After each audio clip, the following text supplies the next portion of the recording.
Hello! In this video I will show you how to bypass parental control on OnePlus 12R. So you have to start with opening your Google application, then click on your avatar and click on Google account.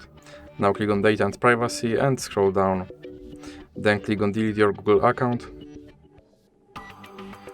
And now you have to enter your password. And now you have to scroll down and check these two checkboxes and click Delete account. And now you have to log in back into your account to recover your account. So let's open Google Play Store, for example, and click Sign In. Now you have to enter your email. And as you can see, my account is deleted, and to recover my account I have to click Next. And now I have to enter my password.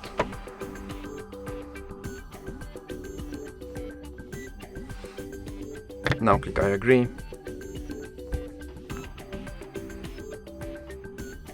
And scroll down and click accept. And as you can see, family control has been bypassed and I'm logged in again into my account.